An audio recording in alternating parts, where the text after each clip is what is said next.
Frady Rivers dry up. The 12 tribes done rise up. The devil knows it's time up. Messiah coming, I'm fired up. Rumors of war, we at the door. In the tribulation, please endure. In your patience, possess your soul. Earthquakes and pestilence coming more. Come up out of my people.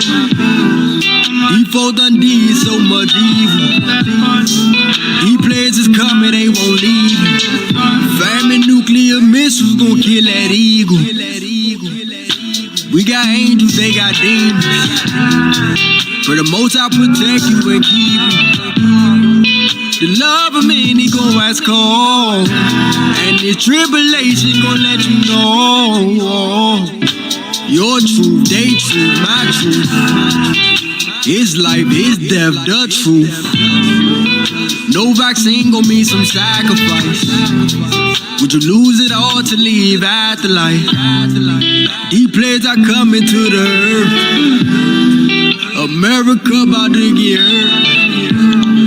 Keep having vengeance, I'm alert.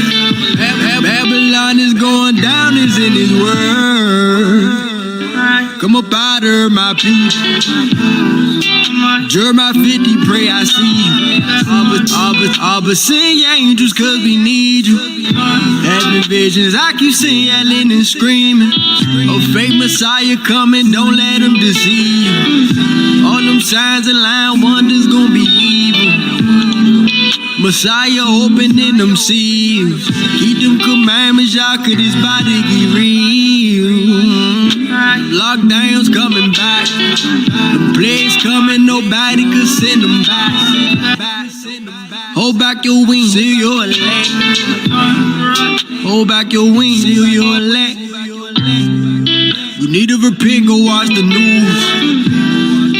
All of the prophecy coming true. He sent his son to die for you. Follow his steps, you make it through.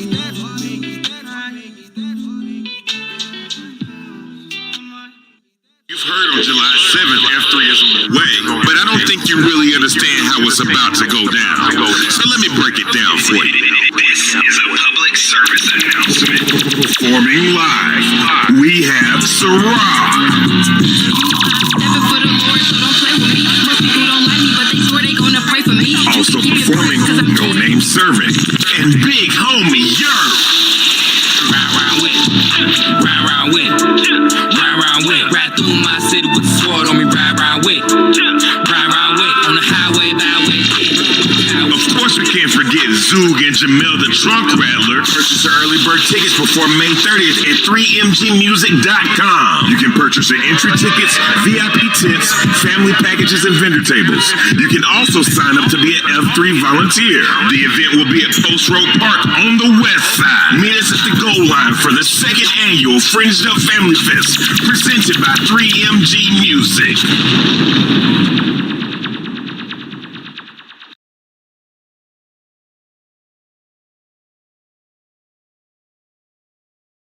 Good.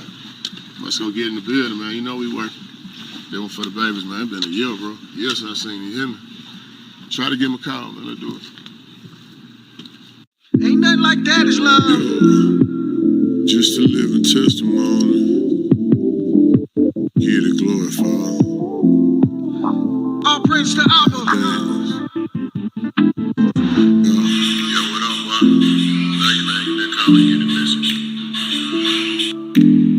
Yo, shalom, gang. Love y'all, miss y'all. I've been trying to get y'all, but asking y'all mama, man. She ain't letting y'all come through yet. I'll let her tell her you want to come see your daddy, man. Love y'all. Yo, what's going on, baby? Why when y'all with me and y'all want to call y'all mama, I let y'all, but y'all can't call me? Let me know something. Just know your daddy's calling. I know it's been a while since I saw you. Sending my love, can't wait to see your smile. Be sure to say your prayers, trust the others, see you soon. Just know your daddy's calling. It's been a while since I saw you. Sending my love, can't wait to see your smile. Be sure to say your prayers, trust the others, see you soon. If you ain't here with me, it ain't a perfect picture. Nah. This here a case of when the kid stuck in the middle. Been on the road a couple weeks, ain't nothing different. Get a whiff for how I'm living, now you quit to snap my chip. Most I said it different. Couple curses up in Deuteronomy, I couldn't skip. No opinions, I ain't picking. 54 to be specific. Thou shalt not kill. My little one snatch my soul, that rather kill. This when love turned to end. This that portion love simple. Just know your daddy's calling. For real. I know it's been a while since I saw you. Sending my love, can't wait to see your smile. Be sure to say your prayers, trust the others, see you soon. Just know your daddy's calling. I know it's been a while since I saw you. Sending my love, can't wait to see your smile. Be sure to say your prayers, trust the others, see you soon. Your daddy love you, that facts. Always been a father, they want a baby daddy. Nowadays I win, use a children for hard. I had a way they report using my babe's extortion. When I heard you whoop my daughter for calling her dad, it fixed my spirit. Look kid, you gon' pay for that. You see Tracy my face in that, and Lamar imitate his dad. See my truck and they chasing that. It ain't no love like that. They say good guys don't win. Endure to the end, look son, keep living. Just know this. Just know your daddy's calling. Gotta know it. I know it's been a while since I saw you. Sending my love, can't wait to see your smile. Be sure to say your prayers, trust the others, see you soon. You know me, just know your daddy's calling. I'm a day one dad. I know it's been a while since I saw you. Sending my love, can't wait to see your smile. Be sure to say your prayers, trust the others, see you soon. Yo, what's up, bro? Love y'all, just wanna tell y'all, miss y'all. Love y'all, can't wait to see y'all. The dirty game they playing. Yo, love y'all, hit me up, love you, the message. Yo, what is happening? What is happening? What is happening? We would like to welcome you to the Truth Be Told Flex podcast. I am Shia Yeshub Judah. What's happening? I over on mute. Oh, okay. My wife said your mic is on mute. Man, I don't know why that might be doing that. Thank you. That's the mic be doing it. I like that. Yeah. The mic be doing it. Blame it on the mic. Right. Right on. Look here. We got a jam-packed one tonight for sure. But first, before we get it started, I want to say what's up to our Yo Ben Yahoo. As y'all already know, best co-host in the land. I'd like to say what's going on to Benashel Lahaya as well, the project manager to be keeping this thing rolling the way that it should be. We got a lot going on. We got people we need to get in, do what it is that they do, get them out so we can get the show going. So as they said in church, we will not wear out the patience of the saints. That's right. We won't wear y'all out. We're going to wear y'all out. Miss Mono was in the house. Yeah. One half of the house of Mono. Shalom. How you doing, sister? I'm great. How are y'all? You're good, sis. Doing good. Thank you for having me. Thank you for being here. So yeah, thank you. Yeah. You're doing great things over there with Why Boaz Don't Want Your Ass. And so, we had to get you over here to to talk to our people for those that may not know about that particular show that's going on over there. I know you do it for the women, but when I'm in there, I'll be seeing it's a lot of us men folk be up in that junk too, man. Yes, Cause a you, lot. We should. yeah, exactly. Yeah. So, but yeah, we would like to welcome you over here to the Truth Be Told. We would like to welcome you. So thank you for being here. Thank y'all so much for having me. Long time listener, first time visitor. Thank you. Come on now. Am I showing my age? I know. I'm sorry. It's all good, sis. It's all It good. is. Yeah, it is. Yeah, it is. So tell us what's going on. Is there anything that we need to know before we get to promoting on the Why Boaz Don't Want Your Ass? You got any announcements that you need to give us, that anything we need to look forward to that's concerning the F3 that's coming up, 3MG? Yes, there's always something going on with F3. So as far as let me do the other stuff and then we'll talk about F3 because I know that's what everybody's here for. But just in case y'all did not know, I do have like a feature page or sometimes 2 pages in the Light Hebrew magazine. Sometimes it's digital, sometimes you guys can get the physical copies, but you can always see it at the Light Hebrew magazine, tlhmagazine.net. Want to make sure I got that right. So yeah, you can go there, check out my articles. Every now and then I will post some writings on social media and stuff, but the Light Hebrew magazine is definitely the place where you can see my Why Boaz Don't Want Your Ass platform, but in writing. Shaka boom, shalom, sis, how you doing? For those of you who are not familiar with Why Boaz Don't Want Your Ass, it's real. Like y'all said, it's for the sisters. It's meant for the sisters. It's not my place to try to teach a man anything.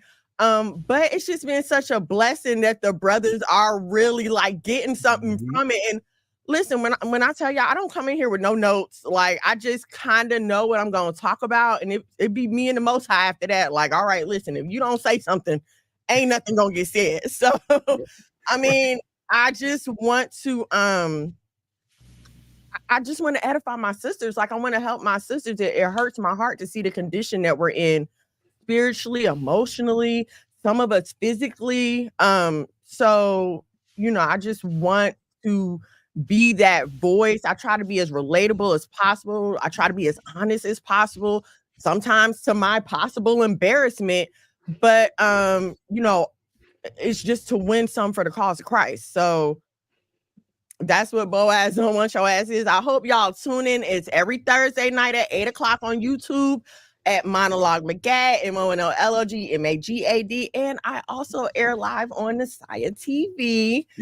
Just in case you haven't downloaded that yet, go ahead and download that. Lots of righteous content on there too. As far as F3 announcements, there are plenty of those. I got to get in my phone because I got to make sure I get this. Delta sent me a very precise list, so I want to make sure I get this right. Why am I not surprised? As far as F3, the beat battle, we're still looking for producers to participate in the beat battle. I believe you can send all of your emails to info@3mgmusic.com if you're interested in being a producer in the beat battle. There are still meet and greet tickets left for the Saturday before F3. So that's going to be July the 6th. The meet and greet is taking place on Saturday night. We have like a whole club lounge type situation to ourselves. We bought the place out. So it will be a good time. We have our Israelite comedian coming. I'm sure he is just going to have you guys cracking up. So if you have not got your tickets already, 3mgmusic.com. You can get your tickets for the meet and greet. You can get information about the beat battle. The early bird special, y'all, it is May 22nd. Please look at your calendars. It is May 22nd. Okay. June the 1st. Okay. That's what, 8 days from now? It's 30 days, 31 days in May. Yep. Okay. And I know your rent is going to be due. I know this. So I'm telling you this now so you can tuck them little coins to the side now before the first hit, okay? June 1st, all the prices are going up. No more early bird discounts, none of that stuff. Everything goes up after June the 1st. So please go to 3mgmusic.com, get your tickets, get your VIP tents. Listen, this Atlanta Heat is not playing. Please get a VIP tent. People don't understand. It is not. It don't take no prisoners. It don't care nothing about it. Please get a VIP tent so you and your family and the children can be nice and cool and comfortable. And also, y'all, we need volunteers from the bottom of our heart. Let me tell y'all something. If you was at F3 last year, then you probably saw me and my husband, Sister Delta, and a couple other people running around like monkeys. We don't want to do that this year. My hair sweated out. We don't want to do that this year. So please, y'all, come and lend your talents and your services. You can also find more information about that at 3mgmusic.com as well. Sounds good. Sound like a plan. Yeah, it's gonna be. I can't wait to see everybody. And like you said, y'all know how we is. We wait till last minute, try to get the early bird special. Get it now, because Atlanta got its own sun. And she right. That heat don't look. I'm gonna tell y'all something from Arizona going back that way. Ooh. Man. Look here, if you are not south of that Mississippi, y'all don't know what heat is. I'm going to be honest with you, man. Look, I was talking to a family that just moved to Texas from Chicago. Oh man, and they hadn't experienced this Texas heat. I say, Houston finna run you back to Chicago. I'm gonna tell you, Texas heat is disrespectful. Let me tell you, like as a Jersey resident, this heat down here is different. And it lasts longer. Like up there, you might get like 8 to 12 weeks of 90 degrees. Down here, oh no, baby. Buckle up. Yeah. We got 2 seasons here. Hot and cold. That's it. Hot and cold. It ain't even called summer and winter. It's just hot and cold. And it's possible to get all the seasons in one day. Exactly. Right? In Houston. In one day. Yeah. Exactly. So the F3, y'all heard the lady, man, come June 1, I believe she said all the prices are going to go up. Yeah, so go ahead and do what it is that you need to do to get on that early bird. We talked about that last week. Look, the early bird to me is really free when you look at the prices on what those tickets are, and when you look at what you're going to be gaining at the F3. I mean, look, I can promise you this. Would nobody else sell no tickets at that price for all of the events that's going to be going on, man? Nah. So go ahead and do what it is that you need to do to make sure that you get up in there. And as far as why Boaz don't want your ass, look, the show was lit for real. I'm not one. Look, I got a short attention span. I'm not gonna lie to you. This is why I praise my Truth Be Told Flex podcast family the way that I do, because y'all stick with us the whole show. Look, man, I'm telling you, you have got to keep my attention for me to stay there. And why Boaz don't want your ass, I'm gonna tell you one of the things that I think make it so good is that you can tell that Miss Mono talk from experience. She's not getting on there just bumping her gums. She's not just on there talking about stuff that she don't know about. She talked from experience. She talked from a person who have been through some things, have overcame some things. And what me and my wife tell our kids all the time, experience is the best teacher, but you don't have to experience everything. So yeah, if y'all have not caught why Boaz don't want your ass, look here. Go to Nasaya TV, catch up, because I know it's running in syndication over there. Catch up. And on our YouTube as well. Right. All the podcast episodes are on the YouTube at Monologue McGad. So, yes, go check it out on the site. But also, go subscribe to the YouTube. We're trying to get our numbers up a little. Come on, y'all. Listen, if you don't never tune in to why Boaz don't want your ass, you ain't gonna never know why Boaz don't want your ass. Come on now. I think I just like saying the title of the show, why Boaz don't want your ass. This is all kind of different ways you can say that there, Right. The only advice I have for women coming to listen to the show for the first time, wear some steel-toed shoes, because your feet gonna get stepped on from time to time. You don't hear the truth. It's necessary, but make sure you come in. Don't put your feelings. What do I always tell you? Put your feelings in your pocket. Yeah. Don't wear if you don't want no change, if you don't want to change, if you satisfied with where you at, don't listen. You know, go on and go watch Jersey Girls or whatever. Is there a show called Jersey Girls? It probably I don't know. It's still running. Yeah. I don't know. But look here, and there's one more thing too. That Jersey accent of yours is so thick. I was telling my wife, I said, man, she sound like Wendy Williams. And so Hey, my day. You don't even know. I love me some Wendy. Yeah, you sound like Wendy. So when you came in, it sounded like we had Wendy Williams in the house. You know what I'm saying? Yeah. Right on. So much, like all praises to the Most High. Y'all don't even know how. Well, y'all know how hard it is to get up here every week and put yourself out there, offer something to the people, and you don't know how they really feeling. You know, it's different when you live and they can and amen you to your but you know, on the screen it's different. So thank y'all so much. I really appreciate y'all. And please understand it is a double-edged sword. Okay. Yes. So when I'm cutting y'all, sometimes I'm cutting myself. I'm like, really? We're gonna talk about this right now? Like you can come in my prayer closet about this, but hey, it goes on. Right.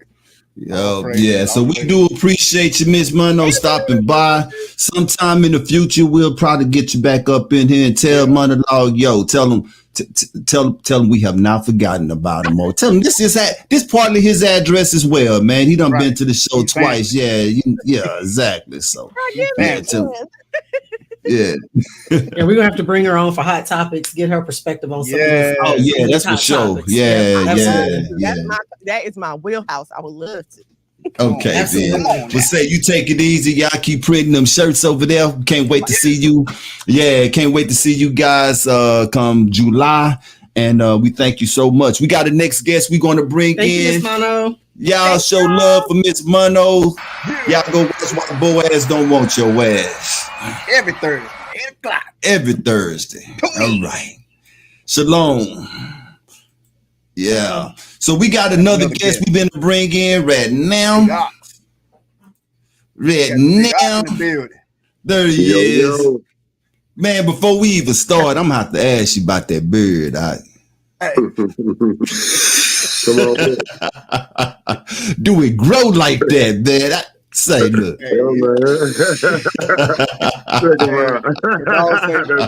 It's authentic. That ain't fake. Yeah, that's how it comes, man. Yeah. I went to the archive and found some pictures. So yeah, pretty consistent, ain't it? When I first seen it, I said that brother put some just for men over there on that other side over there, man. I've been asked that a couple times, but no, it worked like that. They say they call it a already on my own. We'll say, brother, we want to thank you so much for coming to the show, man. You know, we're doing a big promotion for the F3 family friends event that's going to be there in Atlanta. We understand that you are one of the artists that's going to grace the stage. So, man, talk to the people. Let us know what to expect from Canal 104. And Hey, all praises, hallelujah. I want to thank 3MG for having me, man. It's been a pleasure. We on Most High time, man. Most High said this the year, this time. We're going to go up a notch, man. It's right. If you know Canal 104, man, you know I'm bringing passion. I'm bringing my testimony. But we're going to bring a party, man. Come July 7th, man, in Atlanta, we bringing a party. So y'all be ready, man. Y'all be ready to sweat a little bit. I heard y'all talking about the weather. And definitely be ready, man. You know, when you come with me, man, when I come out, I like to bring a little theatrics. If you've been watching me, I got, I'm going to bring some fireworks and bring, a lot of smoke. We're going to bring all the smoke. Okay, bring your swimsuit, man. That's all I'm going to tell y'all. We're going to get a little wet out there. It's going to be a little wild. So if you want to be up close where I'm at, man, bring your swimming trunks or bring something that you can get dry fast in because it's going up. That's what's up. That's what's up. So y'all heard we're going to have a show. What'd he say? He said it's going to be a party. It's gonna be for sure. We going up. Yeah, it's gonna be a party. That's what's up, man. I know. I'm gonna tell you this now, man. I'm a fan of your music. And when I say that, and one of the things that make me enjoy it the most is I love artists where I can feel the ruach coming through their music. You could definitely tell, you know what I'm saying, a lot of the artists that make music for just to be making music, and you could tell artists that's making music because they're trying to wake up Jacob. And I appreciate what it is that you do for the nation, Kanal. I really do, man. Oh, praise brother. Hallelujah. Yes, Praise Yo. You got anything, yo? Man, I wanted to ask you a question to expound off what Q just said. Big fan of your music. Well, how do you are busy. You're one of the hardest working brothers. Mono said it a while back, like Kanal out here killing it. You doing videos, traveling, you have a big market. How is it? Tell me, how is it trying to juggle, being a father and an artist, serving the Most High, being in the trenches, the trench brews?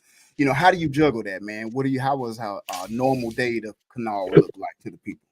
Oh man. Well, we sun up to sundown over here. And I had an EP called in my sleep because that's when we get most of our recording done. While most folks sleep, we working. You feel me? Wow. So, man, it's really a lifestyle. We round the clock, and I appreciate it because it keep me busy, keep me out the way. I'd rather be doing something that's profitable than getting caught up in the vanity. So, man, we just stay busy, man. We try to keep it positive. Wherever Most High send me, I'm going. Unless he sit me down or he don't provide the way, I'm gonna be there. So I'm trying to leave it all here, man. We went hard in the world. I'm definitely gonna go hard for the truth. That's what. Come. I got one question before we let you get up out of here. You're definitely gonna have to come back to the show. Oh yeah. We can learn more about Kanal 104. Well, I just got here, but yeah, I'll come back, man. We'll take our time. Yes, sir. How long you been in this truth, Doc? About 7-8 years now. 7-8 years. Yeah. 7-8 years. Jacob is waking up for real, and there's a reason for that, man. I'm going through right now with an older cat that I know, and he's really, really close to me. That's still in that Christian church, and he is not understanding whatsoever. And it's hard, man. It's hard for us as Israel when we seeing our people that we love still caught up in that web of Christianity, and they look at us and tell us that it's something wrong with us, And so when I see cats around our age, because we right around that age, not that I know how old you are, but I feel like you somewhere close to me. We right around that age. We was on that bubble where we was just gonna be stuck in our ways. You know what I'm saying? But the Most High saw fit to be able to show us, and we was able to answer the call. So yeah, Kanal, man, I appreciate you, dude. I appreciate you. To the utmost, man. We're gonna get you back on the Truth Be Told Flex podcast where you can sit down, talk your talk. Ayo got the R&B hook side over there as well. You already got the podcast email, so when you drop new material, please share it with us. Yeah, please share it with us, and we will definitely run it. Yeah, we will definitely run it, man. You got my info too. Lock me in. If you haven't, I got you locked in. And we thank you for being here, brother. We do. Yeah, all praise to the Most High. Thank y'all for having me. Yes, sir. Yes, can't wait to see you. Y'all willing. Friends, let's go get it. Let's go up. Y'all let's do it. You heard him. He said, make sure you can dry off quick. That's what he said. Yeah, don't be wearing clothes you don't want to get wet. And your Sunday best. And black people do not be dressing them babies in clothes you don't want to get dirty. Man, that be burning me up. Right. Yes, sir. Hallelujah. Yeah, I'll bring you straw hats, man. That's another advice from the South. Bring your straw hats, exactly. Yeah, Kanal be rocking them hats, bro. He be rocking them hats, man. All right, then. Shalom, my king. We'll talk to you later, man. Much love to y'all, for sure. Much love. Yes, sir. It was great. It was great. I'll be rocking the straw hats and the derbies and the hats. Right. Man, I'll be rocking them, Jones. Yeah. Gotta get him back. Gotta get him back on the show. Yes, sir. Yes, sir. All right. Yeah, so that's gonna be great, man. We will also have someone next week, and then the week after that, and then the week after that, all the way up. So there will be no excuses for you guys not to know what's going on at the Family Fest F3 event. With that being said, I think Bernard got something she wanna. Elia is right. Yeah, what's happening? Hundo, what's happening? I saw another name that was in the chat first time watching. think it was Adina Israel. Then welcome to the Truth Be Told. I see you watching us on Facebook. If you don't mind, sister, scroll on over there to the Truth Be Told Flex podcast channel on YouTube and subscribe to the channel. And with that being said, but not. All right. So talk amongst yourselves real quick. So for those of you who haven't heard, Jasmine Crockett clapped back at Marjorie Taylor Greene, bleach blonde, bad and built butch body. So I heard this morning she has coined that term. She trademarked it. Yeah, trademarking that term. I don't know what her plans are. What is she doing? T-shirts, mugs, sweatshirts, hoodies, whatever. I don't know what her plans are, but I know that's never not going to be funny to me. Well, she do a T-shirt. I hope Marjorie Taylor face be next to it. You got bleach blonde, bad built, butch body, and Marjorie Taylor. Yes. All I know is sis was not prepared for the clapback. She was. Nobody in that room was prepared for that clapback. They wasn't ready. No, they weren't. They was not ready. Marjorie messed around and found out that day. She did. She's still finding out. She's still finding out, right? She's trying to act like her feelings not hurt, but because now she's trying to explain why she's built the way that she's built. But what? Yeah, funny. So you just just a Neanderthal. Well, that was the other thing. Somebody put up a picture of her and a picture of a Neanderthal woman side by side. Yeah, it looked. You couldn't tell the difference. You couldn't tell the difference. I'm sorry. Get mad. Which was which? You couldn't tell the difference. She could have did a Geico commercial. I'm telling you, y'all just have to be mad. You're gonna feelings gonna be hurt. It is what it is. Oh man! All right, so I don't know if you guys have heard this, but North Carolina has decided that they're going to bring back their mask ban. The whole reason they did it was because there was a lot of people wearing masks. Some of them saying for medical reasons, but you had people going into stores wearing masks and robbing stores or whatever. But they've put in a law to ban masks except for, the Ku Klux Klan. See, never mind. Okay. I'm sorry. Never mind. Yeah, I'm just saying. So, and that's in North Carolina. Except for the Ku Klux Klan. Except everybody is banned from wearing masks except for the Ku Klux Klan. I don't know how that works. Y'all hear that? I don't understand how a hate group is protected. They hate us. Exactly. That's the only reason. If it was exactly. That was rhetorical when I said it. You know what I'm saying? I had to answer it.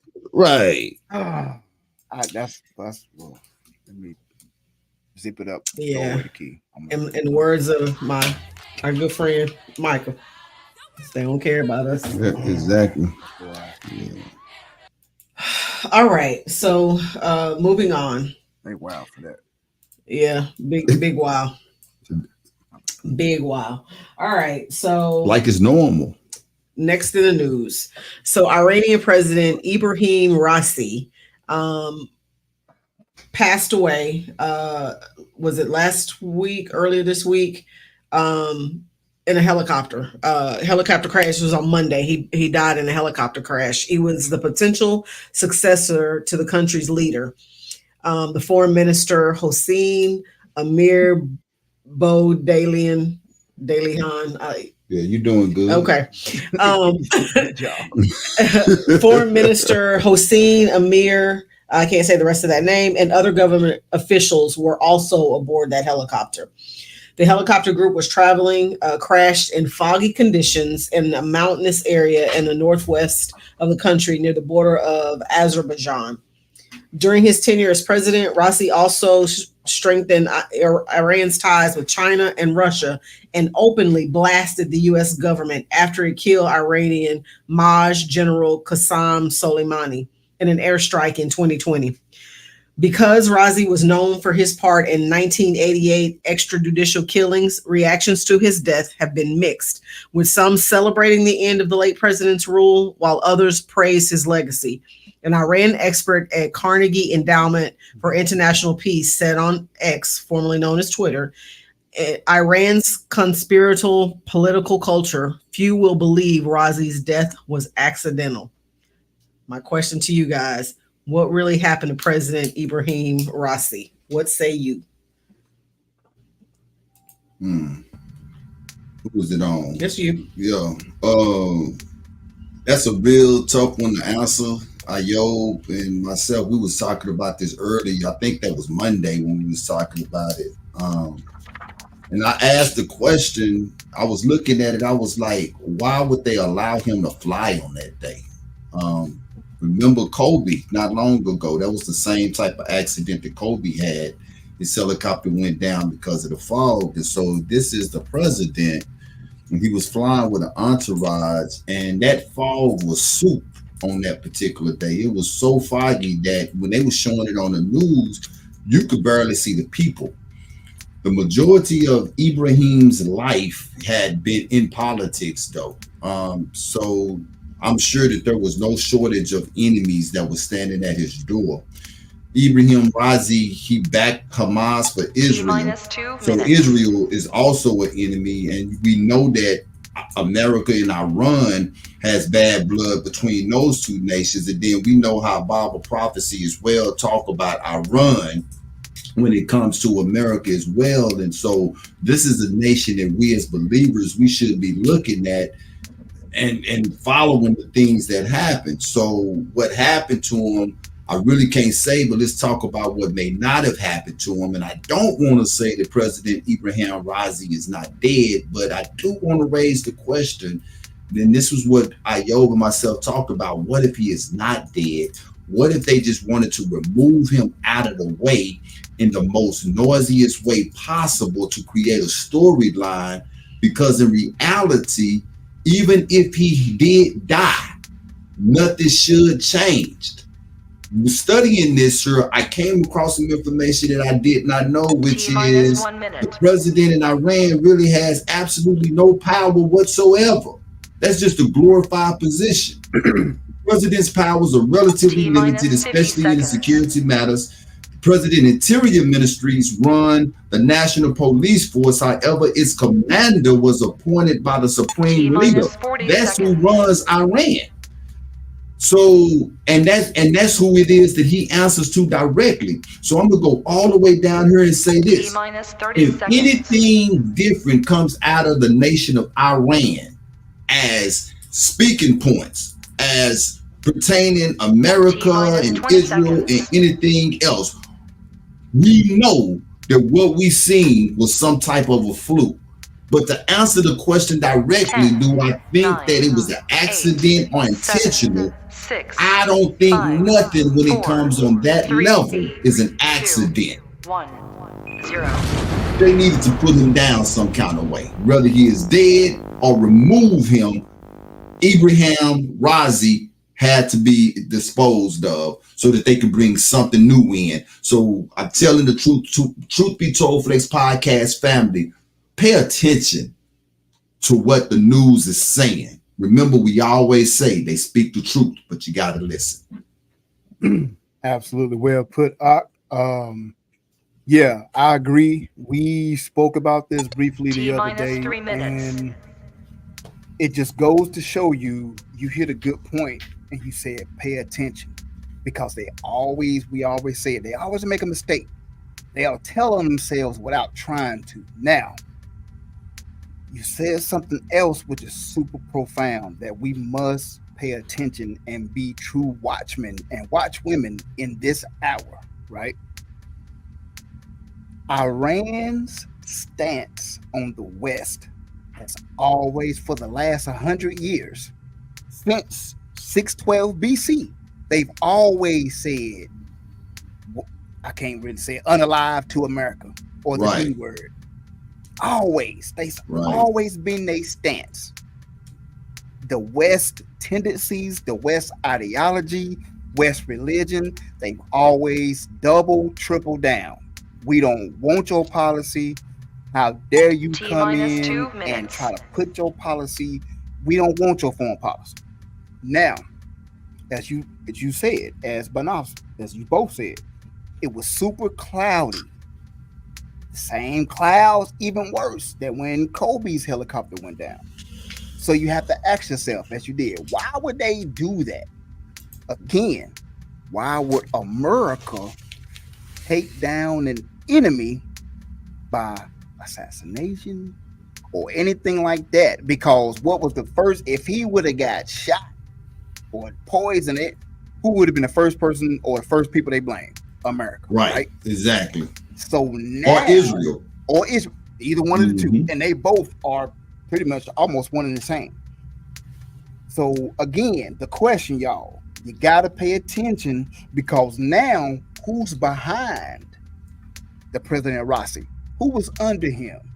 Was there a political figure that we didn't know about that they've been training for the last 10, 15 years? Because if they were 5 and 6 years old, born in Iran, but raised by American parents that work for the FBI, CIA, any other MI6 in London, T-minus 40 seconds. any of that stuff. Right. What kind of ideologies would they have if they're 20 now, 15 years later? You know what type of machine they would be? The Manchurian candidate. 30 seconds. So again, is it a setup? We don't really know, but it's crazy that he is supposedly so-called no longer with us, and it was an accident. Because if it was some kind of assassination of any sort, car crash, poison, whatever, 10, they would, like Shir said, 8, America and 7, Israel would be blamed. 6, so the way to 5, escape 4, up under it 3, is to 2, make it look like a 1, helicopter crash. 0. So again, watchmen, watch women, pay attention if they stance change politically, right, or socially. Pay attention if they start accepting West ideology. You know the fix is in. Exactly. And if I'm not mistaken, I think I heard that there was a 3 helicopter convoy that was traveling in those foggy conditions. That was the only one that went down. Right. If I'm not mistaken. Right. Yeah. So, very interesting. Crazy. Yeah. All right. So next up, and here we go.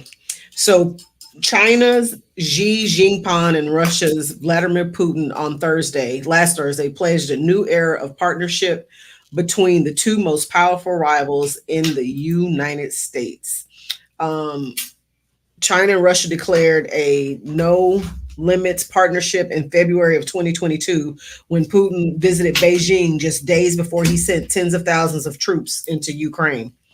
Proclaimed opposition to the U.S. on a host of security issues and shared view on everything from Taiwan and Ukraine to North Korea, and cooperation on new peaceful nuclear technologies and finance. Xi has told Putin the two have the chance to drive changes the world has not seen in a century, which many analysts see as an attempt to challenge the U.S.-led global order. What do you guys think this alliance really means for the U.S.? And Ayob, this one is on you. It simply means U.S., your time is up. T-minus you are on the 3 Michael minutes. Jackson tour. This is it, baby. I like that. That's what it means. This is it. No more rule, no more stands in mi casa. But let me get to my. So it simply means your time is up, to answer your question, but not. What does this mean for the U.S.? Yes, Ms. Mono, pack it up, wrap it up. This is it. You hear what Xi Jinping said to Putin? We could do something that hasn't been done in 100 years. I just told you about what Iran, what this means for Iran. We just talked about that. If they start all of a sudden adopting Western ideology and accepting it, then you would know they got to grow an alliance to stop. Look, Putin and Xi Jinping, just them two countries alone. She just politically, financially, socially. Why do you think the U.S. is trying to make them, force them to sell TikTok? Because all on TikTok, white, brown, black, alike, this truth is coming out. It is. This truth is coming out. And since Putin did that a couple months ago, they were all talking about the word of speech. You can't do it. Ain't nobody turn the volume down and just look at what he was showing. Just look at it.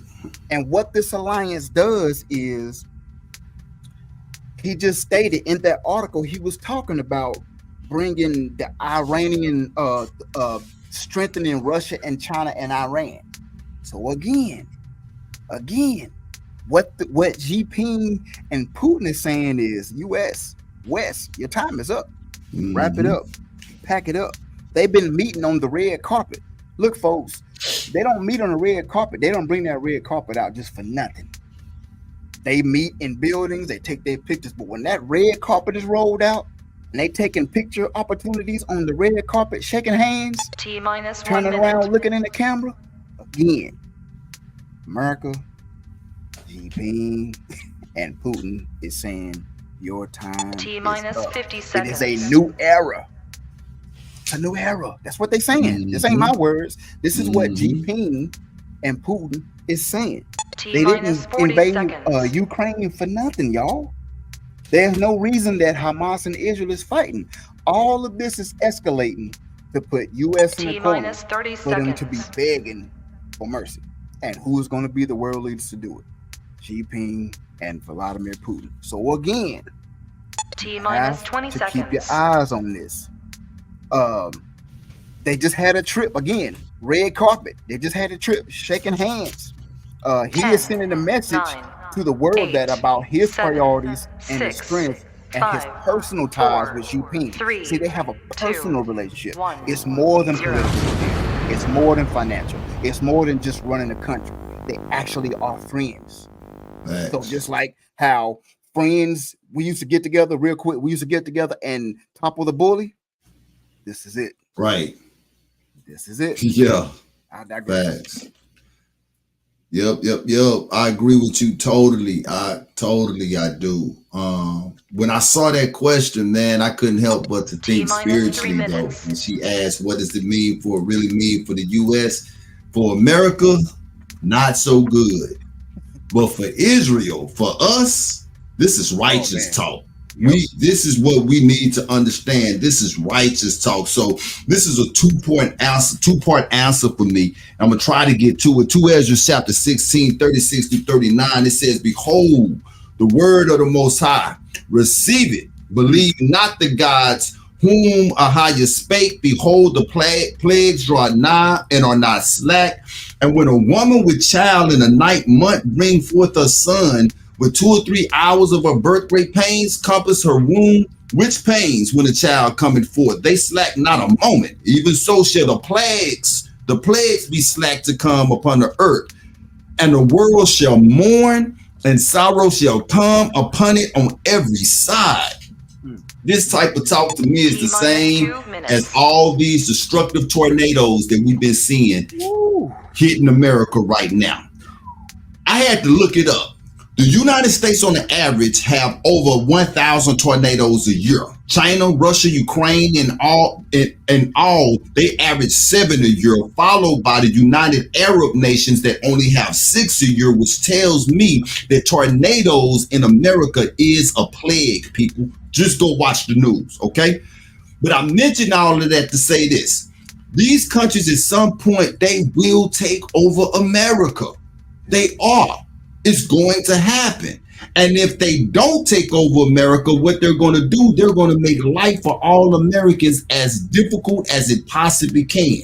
You got Xi, or however you pronounce his name, is 70. You got Putin, 71, signed a joint statement on Thursday about a new era that proclaimed opposition to the U.S. on a host of security issues and shared their views on everything from Taiwan, Ukraine, North Korea, a corporation of new peaceful nuclear technologies and finances. In other words, they putting their books in order. That's what they doing. They getting they ducks in order. Freaking part of this show. 2 Esdras 15 and 10. Behold, my people is led as a flock to the slaughter. I will not suffer them to dwell in the land of Egypt, but I will bring them with a mighty hand and a stretched out arm and smite Egypt with plagues as before, and will destroy all the land thereof. War is going to get us up out of this here. Remember what I told you with the Iran thing. This is who the Bible tells us that we need to watch. This is who we need to be watching. Them people over in Iran, they call Persians in the Bible. That's them same people. Okay? And so with all of this here happening, look here. It's like my boy Elia Yisrael said earlier, behold, I come quickly. Come on, man. Woo. Behold, I come quickly. Beautiful breakdown. All right, so we're gonna. I don't think I ever talked so fast in my life, boy. That gum. You did good, timer, boy. She be on you, don't she? Man, that time is timing. She be on the back of your neck. Man. The 10. I'm about to go take a speed reading class. All right. This next topic is I gotta say is a little triggering. So I had some notes I was gonna read, but I think the video is going to speak for itself. So I'm gonna play this and then I'll get you. Mark Montessori, DPS Public School in Montbello. We are here to ask for help to get our school a yurt for a classroom. Here are some reasons why we need a new classroom.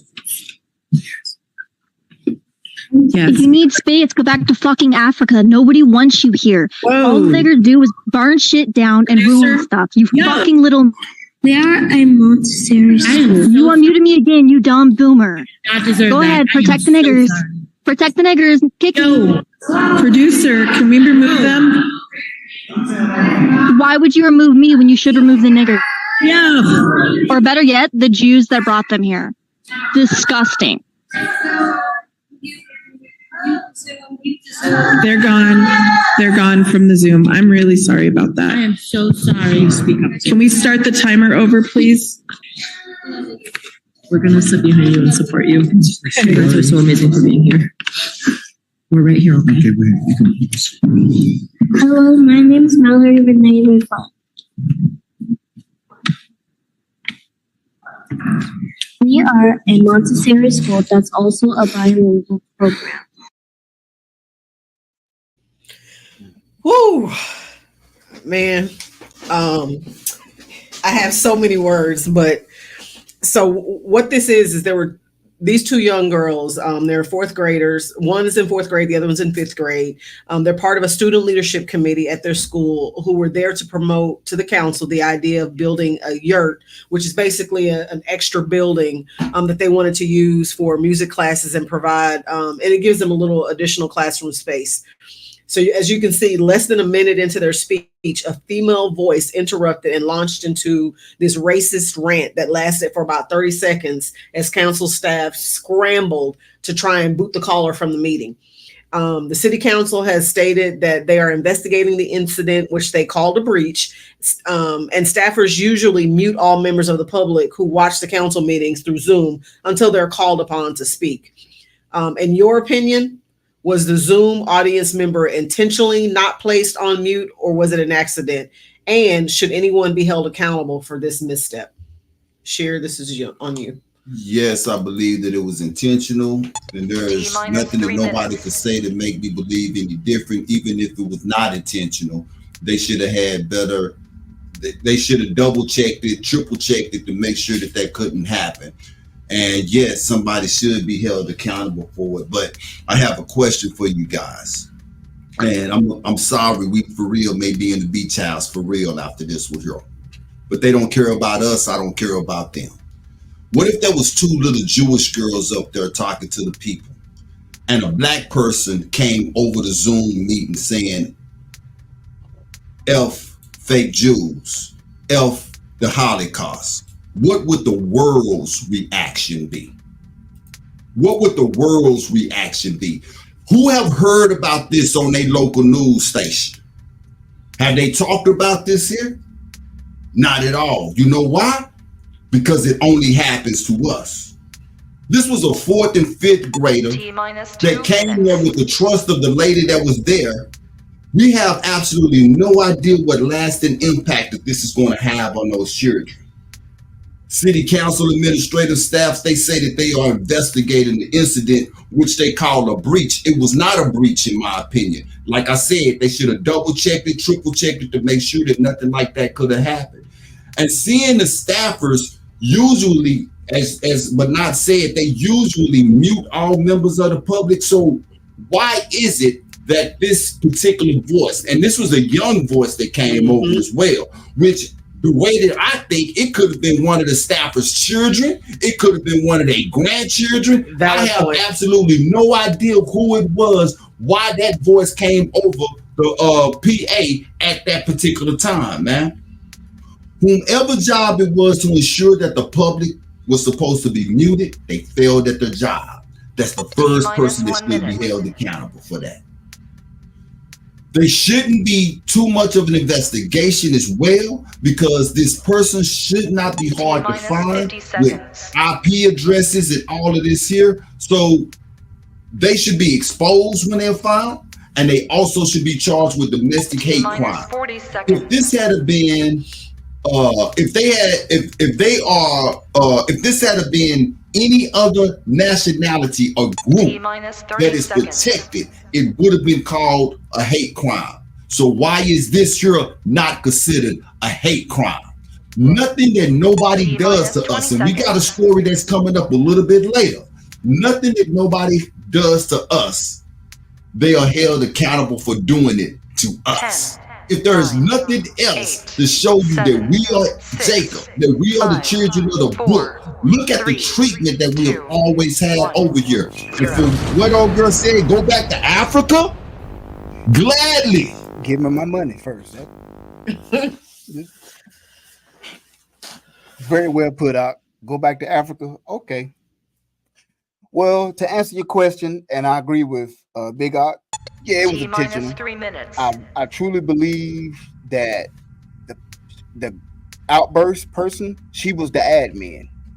She had that's how they couldn't mute her, because she was the one holding the possibility for all. But I want to go a different way. I'm gonna say this.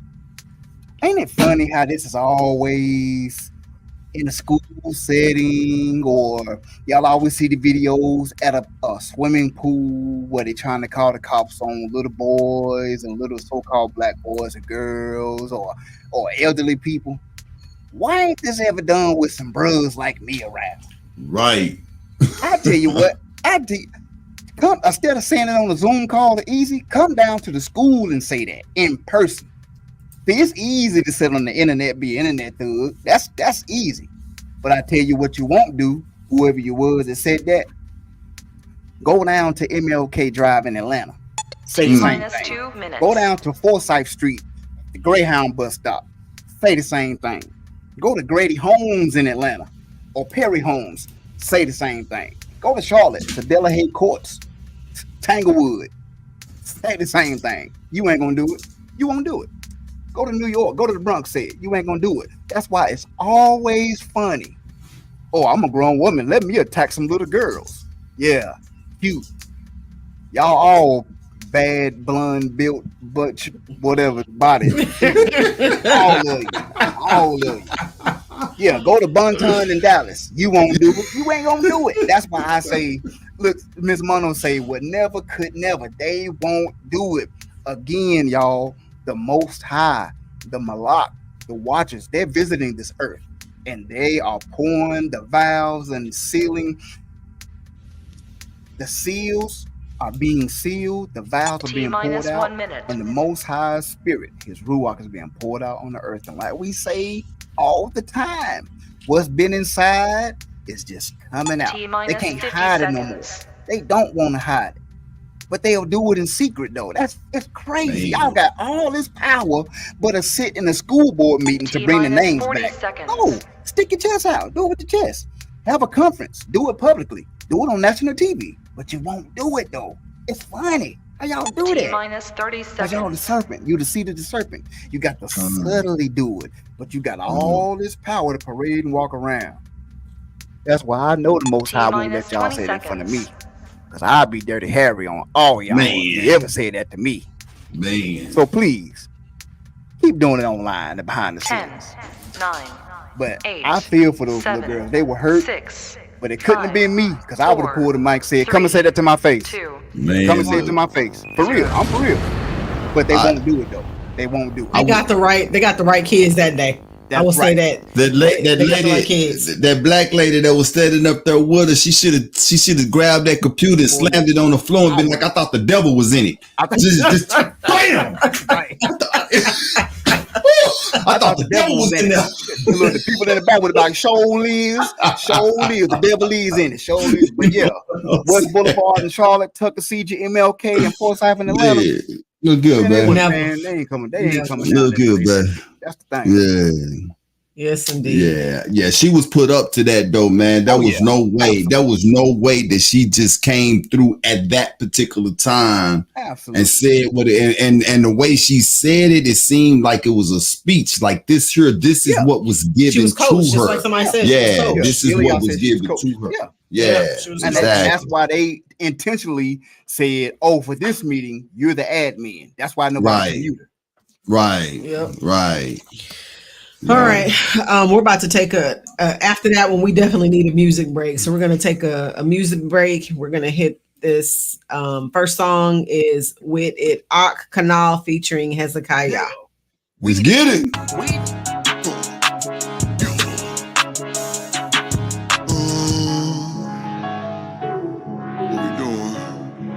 Beat demons in your ear, Is with dawn, be running them demons out the sea.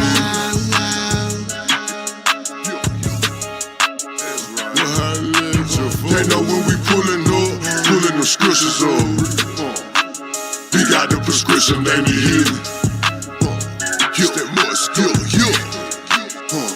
what we doing? They think we talking, we ain't playing with it. We really like them to see it. We're willing to die for the hood. Don't think I ride for these. We know how the enemy do it. They plot and twist. Post up in your neighborhood with Glocks and sticks. Any funny move trying to lock the clip, but they can't do it. Ain't no stopping it. It was said, it was rigged. It is done, Dundee. Done flipped it out, hit it with isotone. My testimony, I ain't hyping y'all. Hard to relate if you ain't live that life at all. I was stealing bikes and all, getting in fights at all. Couldn't come around our way at night at all. It was innocent till they popped it all. When shots go off, it's hard to stop this hill when bodies fall. Everyone lost. They wanna be in the position I'm in. That price it cost. When the heist is tall, keep your balance. No falling off. Most I said, multiply your talent. So I go all. At the same 2K that came I'm in. But I still ball my overall upper echelon. Spiritual walk, more than one way to fisherman. Trap on these beats, dock on the block. Make me a fisherman. Just cause your sins, why I stink, won't go fishing again. And I'ma keep my home girded, I'ma fence it in. And I don't let no man asunder, I won't let them in. What you doing? Test a woman, then they fumble, then blame it on me. Always thought to make the right one. These days that headache. Corinthians 7:1. You want my counsel? I say nay nay. When you lay, they go cray cray. Trying to lead by an example. Your hardest task gon' be your lady. Is with dawn. Hey, what we doing? Be running them demons out of sin. Just a living testimony. Well, I let you. They know when we pulling the scriptures up. We got the prescription, they need healing. I got you. beat demons in your ear.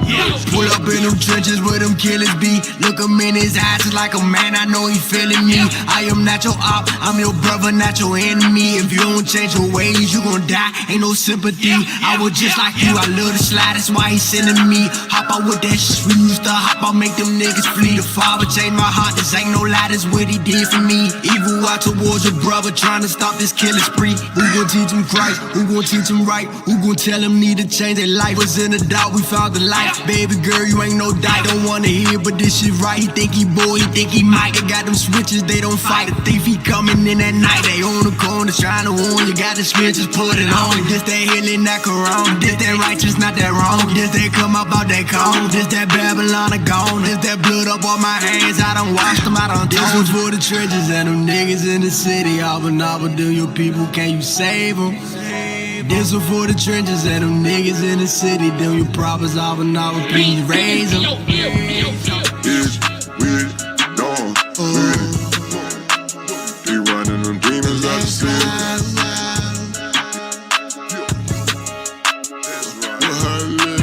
They know when we pulling the scriptures up. We got the prescription, they need healing. It's that Moscow.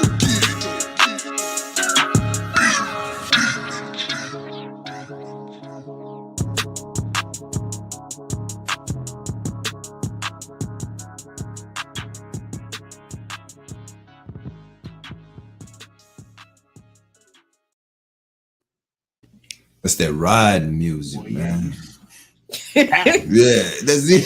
That bean face on you. That face on your making. You might scare somebody if you at the stoplight and yeah. look across that face. Right. Music like that better have righteous words in it, because that beat, you know what I'm saying? Make you want to go do something.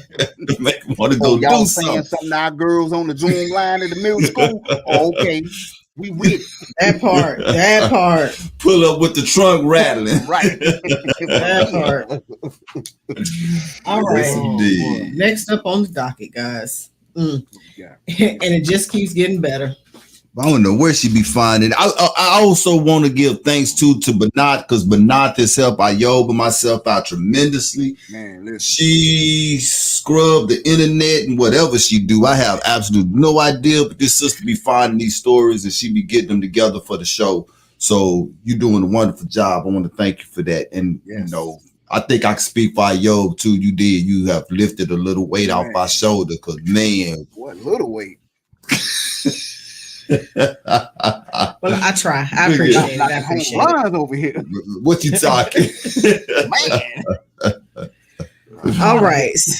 So Governor Greg Abbott. I take back everything nice I said about him. that, I know that's right. I'm glad you in a wheelchair. Well, I intentionally put that picture up there just so y'all can see this who we got behind the scenes over here in Texas. So convicted murderer Daniel Perry, who was serving a 25-year sentence in Texas, was pardoned and set free. Governor Greg Abbott announced his promise to pardon Perry the day after the verdict was issued. This was the first time in at least 10 decades that a Texas governor has pardoned someone for a serious violent crime, let alone murder. So here's a little backstory on this for those of you who are unfamiliar with this.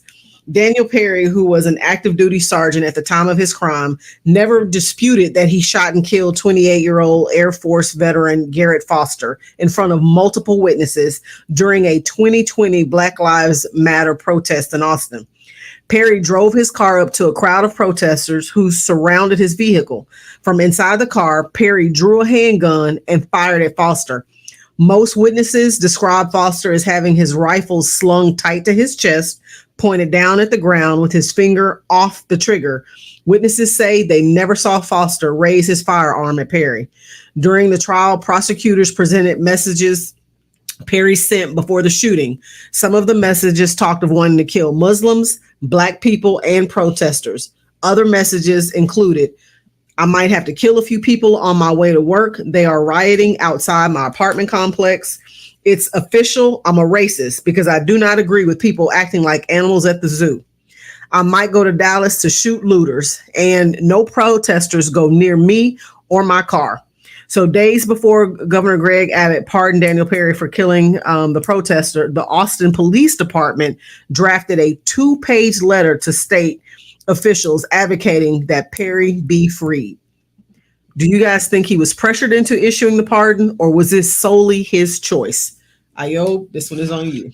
I think it's a little bit of both, but now, and let me give you T-minus 3 minutes. Now, Abbott promised to free him when the conviction even happened. He was indicted, and when they indict you, meaning they got enough evidence and proof. Not just evidence, but they got evidence and proof that you did it. So normally on an indictment, prosecutors get like a 9 out of 10 turnover, meaning you get a conviction. Every now and then, over some technicality or something, the person might get off. But you see how they slipped that in there? First time in 10 decades, y'all. 10 decades, that's 100 years. That's 100 years. Because if they know they say 100 years in the article, then everybody is, oh, wow, unprecedented, which it still is. But if you say 10 decades, you're kind of like, oh, it's almost like I say, we youngsters nowadays can't count. Right. Here in 36 months at a sentence here, you be like, oh, that ain't nothing till you get in there and do the math. Oh, that's 3 years. T-minus so with 2 that being minutes. said, he promised to do it, and the governor was under pressure to issue the pardon from a number of high-profile conservatives, including, guess who? Tucker Carlson. See these pundits on Fox News and these conservative right-wing podcasts, and there's a million of them. Just like the left-wing podcasts and the Democrats, the same way they pressure these governors because guess what? They go to these fundraisers, they put on these tuxedos, and they buy $10,000 dinner plates, right? And these governors, when they run, they got to have enough money to outspend somebody or their opponent on the campaign. It says, according to the Houston Chronicle, Thursday was the first time in at least 10 decades that the governor has pardoned someone for a serious violent crime, let alone murder. Adding to the highly charged political nature of this pardon, Abbott was scheduled to address the 2024 NRA, National Rifle Association Conference this weekend, along with former president and current candidate Donald Trump. So again, he said he was going to do it when this dude got convicted. And again, a snake can only shed its skin for so long, y'all. This is their MO. This is what they do because they know at some point they want it easy to raise money for when they run for governor. Or he say, hey, look what I did back when I ran for governor, now that I'm running for president. You see what I'm saying? This is what they do. So I think it was planned, but I think he was pressured by the NRA, by conservatives, because again, the NRA will say, well, if they convict them, where are our rights? How can you say all that stuff on my way to work? I'm gonna unalive some people. If that would have been a brother, come on, we can't even say I'm gonna knock you out and be playing about it. And we get convicted. So yeah, I think it's a little bit of both. I think he was pressured and it was intentional. He had already had it planned out. Yeah, there it is on the screen there, his thoughts and the things that he said. And it's crazy because he fit all the descriptions of everything that they say about people who should not own guns. Right. He talked like one from a hate group. He talked like he got mental issues. Right. And he is a murderer. And the caveat in this is that I don't know if a lot of people know or not. The dude that he shot, Garrett Foster, Bernard didn't mention it, and maybe everybody know it, but it's strange to me. He was a white guy. Yep. He was white. He was a white guy. And that's what makes this even so much stranger to me, because this shows the hatred that they has towards Jacob, because they hate Jacob so much that they'll even sacrifice their own people for whatever agendas that they have, because all of this went down at what? A Black Lives Matter rally, right? Right. In a time when firearms are the hot topic, Second Amendment is under attack. Not only was Daniel Perry pardoned, but his firearms rights was restored as well. Listen to what that dude said, man. He admitted that he was a racist. He said that he might go to Dallas and kill somebody. These are the words that he said. If there needs to be a gun taken out of anybody's hands, it needs to be taken out of his hand. So the pardon that Abbott did, that actually puts Garrett Foster blood on his hand as well. But a little perspective here, Garrett Foster did nothing wrong. Nothing. He was in an open carry state where people of Texas, for real, people, they carry their weapons openly all the time. We see it here all the time.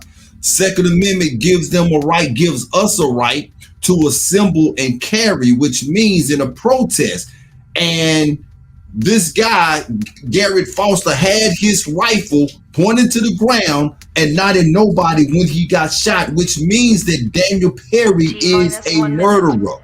That's what the courts proved, that he murdered this man in cold blood. So with Abbott pardoning him, to me, that sounds like an abuse of power. You see what I'm saying? That's what that is. The system does its job, but yo, I'm the governor. I'm going to come around and I'm going to reverse everything that you guys did. Yep. Now, this was the other thing, though. There was two shooters. There was a second shooter on hand, and the Austin police released this. Both people who opened their fire during the incident that led to the death of a man at a Black Lives Matter protest in downtown Austin Saturday night, they were both released without questioning. One of them, Daniel, what's his name? Daniel Perry, but the other guy, they kept his name out of the records. We don't know who it is. I gotta say this. I know my time is running out. To me, all of this seemed like it was planned from the start.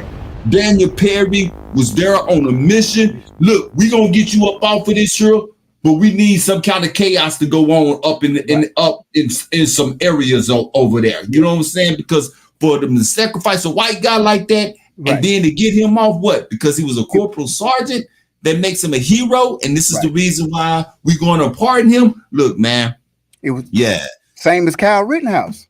Same as Kyle Rittenhouse. The white dude. It was a white dude that tried to grab that gun that he shot, and he ended up getting off.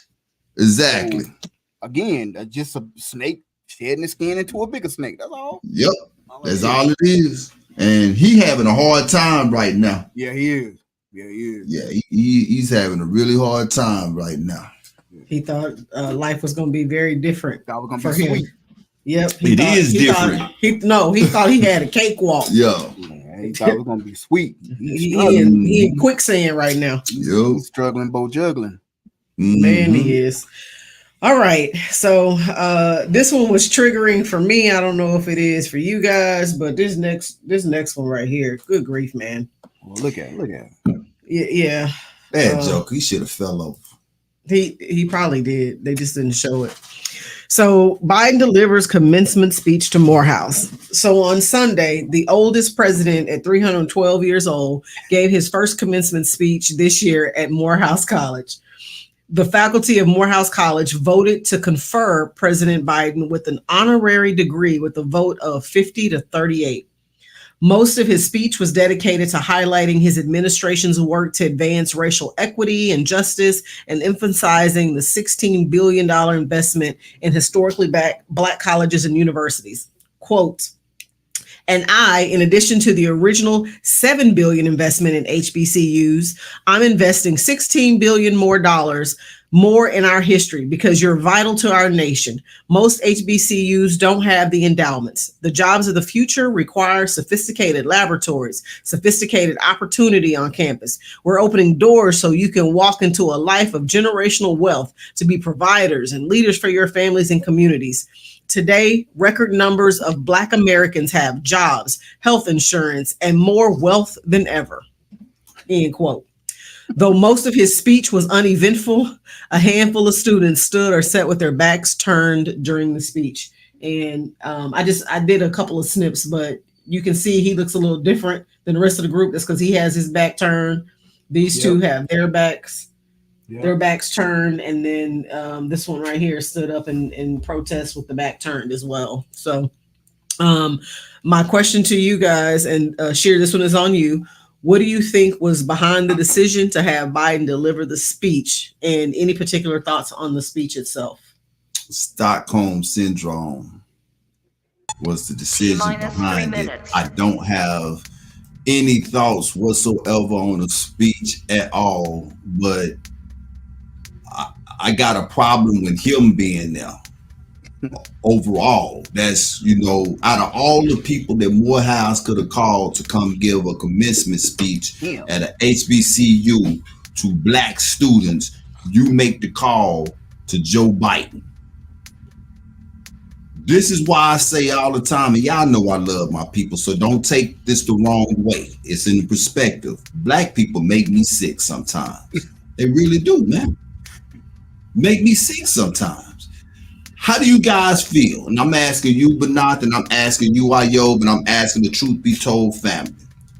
How do you guys feel it would go over if Ole Miss had called Al Sharpton, Dean Kwame, for their commencement speech? They wouldn't. That would never happen. 2 minutes. How do you think those students would have taken that down? They would have protested graduation and wouldn't have shown up. A lot of people probably would have lost their jobs. Am I correct? Man. Yeah, a lot. Oh, hell, a lot of people. Who in the world decided to call Al Sharpton or being crumped to Ole Miss to give a commencement speech. Not happening. And as both in the article it said, as Biden took the stage, the graduated students remained seated and silent. Even as older alumni nearby cheered. Y'all hear that? Mm-hmm. Yep. I had to pull that out of the article because that goes to show you the difference in generations here. Yep. Come on, bro. The older generation is an anomaly to me because y'all been through it. Y'all seen it. Y'all lived through it. But for some reason, the older people that I've talked to, and especially the older they are, they some kind of way still feel like a change is going to come. These youngsters, on the other hand, they could have did without that old white man being there. Yep. They could have done without him being there. And for the staff that actually said, yo, I think it's a good idea for us to call Joe Biden. Why? Somebody should have been in the room and asked why. Why Joe Biden? He can't even walk up a flight of stairs correctly. He's not even running his office correctly. What is it that Joe Biden can provide to these children that somebody other than him, somebody that look like them, somebody that can identify with these kids, that can do it? Young adults. Young adults, my bad. But yeah, I don't care what he had to say. I would have been one of them. Get your hand out my pocket. That'd have been me. And walked up out of there. Oh, man. Yeah, Miss Mono said they asked the president every year and he just happened to say yes this year. I wonder why. Right. I wonder why. So they've been asking for the last 3 years. No, he always asks presidents. Yeah. This is tragic, and the reason I say it, sure, you peeking in my notes, not literally, but the Ruach be moving when we be doing our notes. Because I wanted to highlight that out of the article as well. That top side generation, the older generation, the Boule generation, it's crazy how they're the ones that's on those councils that voted for him to come. 50 to 38. You know, they're in the ages between 60, 55 and up, 55 and 80. That generation, 60 and 80. For some reason, like you said, they've been through it, but it's like they don't, I don't know, Stockholm syndrome. But this is in the election year, and that is the reason he said yes, I'll be there. But the real reason why they turned their back and some walked out in protest, because guess what, y'all? You're at a prominent all-male HBCU with some of the most richest so-called African-American history in the world, Atlanta. Your speech was about Gaza. Gaza. The whole speech. The whole speech was about Gaza. Not the city we love, but Gaza. I'm doing like Allen Iverson in practice. Not the HBCU we love, but Gaza. You made a speech about Gaza, yo. Like, that's wild to me. You didn't make it about funding our communities. And as a president, what can you personally do? You could at least made it personal to make the speech believable. T-1 minute. Some of us would at least believe you for a little bit, but you made it about Gaza. So for a man that is 312 years old 50 seconds. and that has been on record saying, if you don't vote for me, you ain't black, you would think by now that he would truly have understood how to relate. 40 seconds. You would think that now he would know, but see, Hamashiach had that same issue with Nicodemus. T-30 seconds. With all the knowledge and a ruler, Nicodemus was a ruler of the Yahudim. And I see she hawking me down. She 20 seconds. She getting on me. She on the back of my neck. T-20 seconds. But Mashiach said, Nicodemus, you got to be born again to see the kingdom. Nicodemus was perplexed. What you mean? I got to be back into 10. Nicodemus, 9, you missed it. 8, Biden, 7, you missed it. 6, you can't see the kingdom. 5, You're still 4, in the matrix. 3, and it's funny 2, how most of them that were graduating, they're out of the matrix. They can see the kingdom. That's why they turned their back. But a lot of their grandparents still in the matrix. Can't see the kingdom. So yeah, so it was intentional. It's election year. Agreed. Let me just give a couple of clarifications. The 50-38 vote was not for him to come. It was for them to give him that honorary degree. That's where the vote came from. That's first. Second, he did kind of talk about things outside of Gaza. Really, it was more so what his administration has done in terms of HBCUs. But the reason Gaza came up is because there were so many students that provided feedback prior to his arrival that had specific concerns about Gaza. They were saying they didn't want to hear from him because of what was going on in Gaza and what he was allowing. So he had to, I'm not sure what his speech was initially going to be, but that was one of the things that he had to speak on. They forced his hand to have that, those particular points in there. And then, like you said, Ayo, because it's an election year, I'm under the guise that it wasn't so much this year that they asked the president, which they probably were going to ask anyway. They probably didn't even have to ask. He probably requested. His administration probably came to them and said, "Hey, we you know, y'all ain't asked us yet, but we want to come speak at your commencement. We want the president to come speak at your commencement." So, yeah, because that's it's my black males. It's so-called black males, correct. And these are not Morehouse. These are doctors, lawyers, congressmen. These are going to be prominent bros. Yeah, they're going to be, a lot of them is going to be individuals that's going to be at Capitol Hill themselves. He made that comment in his speech too. I was looking for the clip and I could never go back and find that clip, but he actually made that comment that we need black men. You black men here are going to be the future leaders. He actually made that comment. So they had to update his recording because y'all know that gone well. They ain't getting no Joe Biden up there to talk with no commencement speech. That was a recording. I'm telling y'all, he a Bluetooth speaker, man. Okay. That's what he is. Okay, our robot. He's a Bluetooth speaker.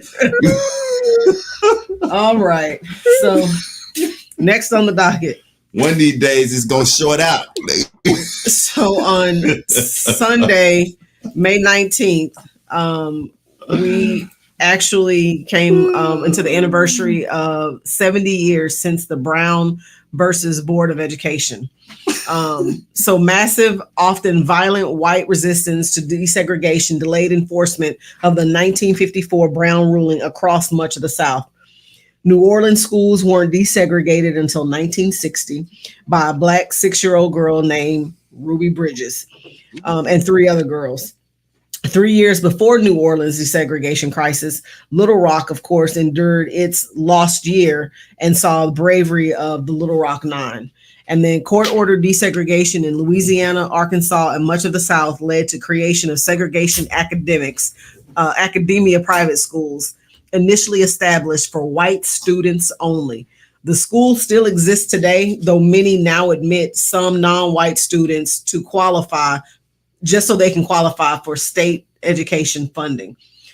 So my question to you guys is, are we any better today since the ruling 70 years ago? Why or why not? And Ayo, this one is on you, sir. Yep. I truthfully think, I don't think it's no better because we integrated. And let me... T-minus 3 minutes.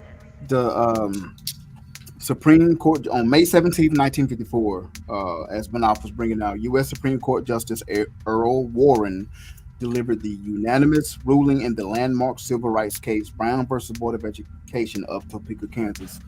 A state-sanctioned segregation of public schools was a violation of the 14th Amendment and was therefore deemed unconstitutional. It outlawed school segregation in Arkansas. State Supreme Court ruled in 2004 that the state system of funding public education was unconstitutional and ordered the legislature to create a system, hear me out, create a system of equitable and adequate education funding. With that ruling, While that ruling had no direct racial dimension, it nonetheless meant potential improvement for poor and majority so-called black students. But 8 years after that decision, the same court ruled that school districts could keep any property tax revenue in excess of that required law, essentially ensuring that rich districts would stay rich and poor districts will continue to struggle. So they've kind of flipped it. They say, oh, we're going to integrate. You're going to get that same type of funding, but we're going to make sure you get allotted a certain amount. We talked about a situation last week about the district of the DVOC 91 funding coming to an end for the budgets. And a lot of schools, we just talked about on the show last week. That's what this is about. And this is why, like Martin Luther King said, have I led my people into a burning building? You know, what have I done? We wanted to be together, but Lyndon B. Johnson and all of them, they was like, look, we're just going to implement a system. Since you Negroes want to be with us, we're just going to keep you oppressed. What we're going to do, we're going to give you just enough to feed you and keep you at bay. And that's what's happening. 50 seconds. So I believe a lot of that hunger and that vigor, we just dialed it back as a nation because it was okay. But you 40 see seconds. what integration has done. It's crazy how we're talking about a lot of education tonight. Look at those girls at that middle school. They couldn't even get up there and stand up there and just give a speech without somebody interrupting. See, if we was in our own, guess what? That would have never happened. You see what I'm saying? So again, a lot of our parents, a lot of us are docile. You see, the young lady was standing there behind us. She just took the mic down and didn't say nothing. Man. 40 years ago, boy, that had been a whole protest outside that school, marching and all that. So I say that to say, 5, 4, are we any better? 3, no. 2, we just as a nation, 0. we're a lot docile. That's the why not. We haven't become better because as a nation, we lost a lot of that hunger to truly get things done. Mr. Ben Ayo was in my notes again. He hit it on the head. I don't think so at all. But I must admit that 70 years ago, we wasn't all that great. But you know what? What would have happened? We would eventually became all right. Yep. I have been saying this for years, and you know it, but not. Many don't agree with me, but I believe that integration was one of the worst things that ever happened to us as a nation of people. I don't agree with integration at all. Who convinced us that we needed to go to their schools? Who convinced us that we needed to live amongst them? Who convinced us that we even needed to work with them? Sirach chapter 17 through 19, it says, for the division of the nations, of the whole earth. He said rulers over every people, but Israel is the highest portion, whom being his firstborn, he nourished with discipline and giving him the light of his love, doth not forsake him. Therefore, all their works are as the sun before him. His eyes are continually upon their ways. We would have been all right because we belong to him. We were not meant to be with them to begin with, but I truly believe, I want y'all to listen to this. I truly believe that it's taken us longer for us to figure out that we are still not wanted amongst them than it would have taken us to figure out how to take care of our own if we had to stay segregated. Exactly. Come on, man. The last topic that we just had, Morehouse, goes to show you that we worse off than we was 70 years ago. Because I believe 70 years ago, them Negroes, even though they docile now, they are docile now, but them Negroes 70 years ago, they weren't docile then. They would have cussed the president out for even attempting to come to Morehouse University for a commencement speech. You understand me, Black man? Panthers. You understand? So what you see in us, man, and what we are right now, I believe I saw it in the comments somewhere that everybody take care of their own but us. That's the reason why, because we integrated. Look, you can take 100 proof alcohol. When you start putting water in it, do you know what you're doing to that alcohol? You are weakening it. It no longer has the potency that it had before you start putting water in it. And they understood this. This is why integration was part of their plan anyway.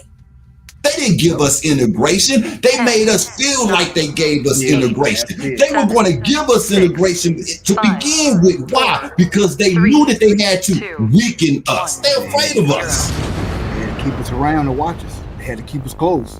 There you go. They had to deal with us shrewdly. Be wise. There you go. That's it. Greatly put out. Wow. Yep. Well, we are into our next music break, and then we're going to come back with our Beyond Critical Race Theory, and then our last topic, and it is a banger. So right now we're going to go to Disrespect by Reggie Kodesh.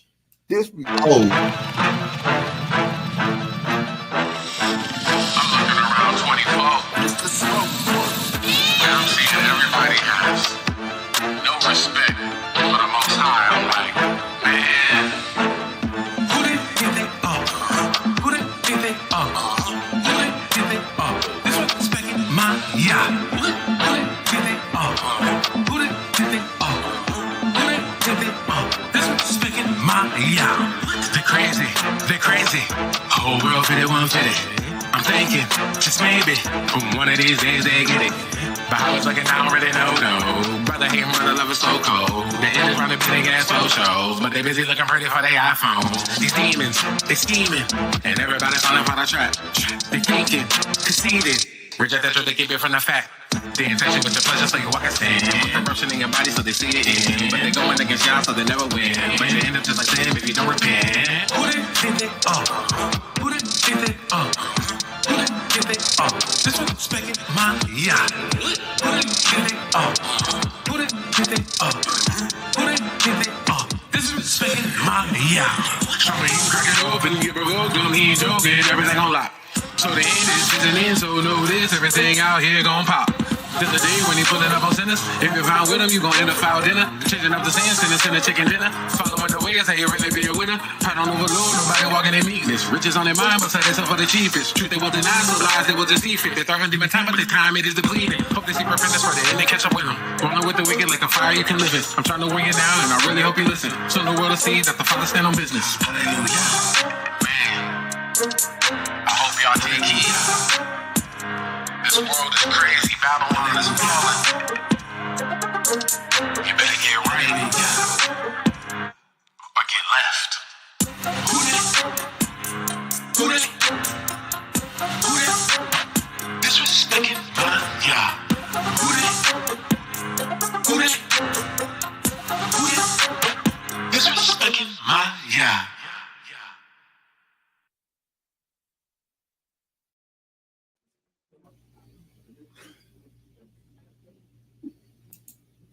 Yep. Oh, my camera. There we go. All right, then. We are back.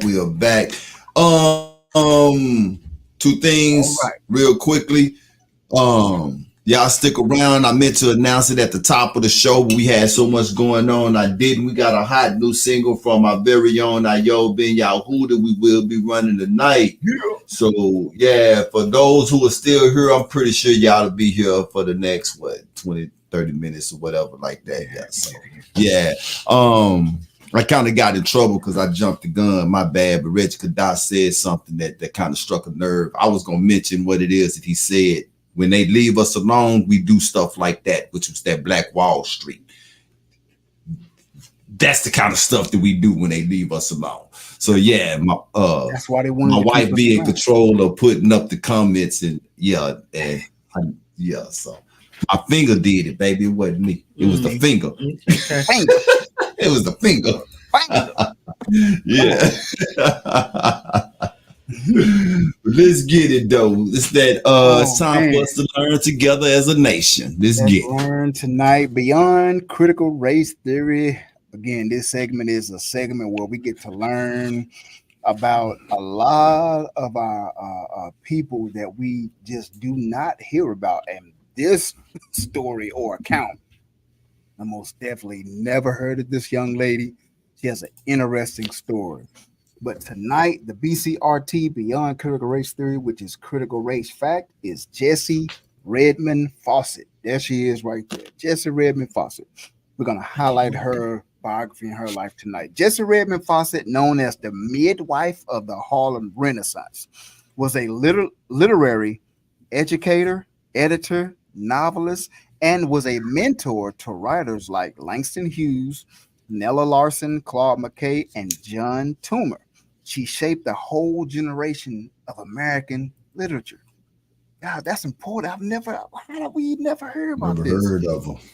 Fawcett was born in Fredericksville, Camden County, New Jersey on April 27th, 1882, to Redmond and Annie Seaman Fawcett. She was the seventh addition to an already large family. At a very early age, Fawcett lost her mother and was raised by her father, a prosperous Presbyterian minister. Fawcett's father made sure his daughter had a well-rounded childhood and education. You would think about that. You never hear about our fathers, but anyway, let's keep going. In 1900, Jessie Fawcett graduated with honors from the renowned Philadelphia, Pennsylvania High School for Girls and was the only African American in her graduating class.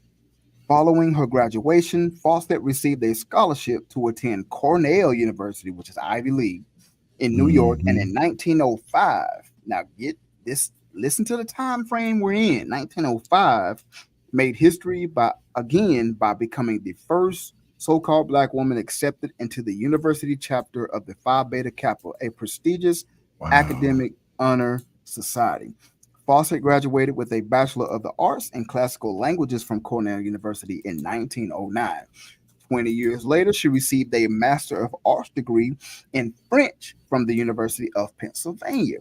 In 1905, Fawcett moved to Baltimore, Maryland to teach. The following year, she relocated to Washington, D.C. and began teaching French and Latin for several years at Dunbar High School.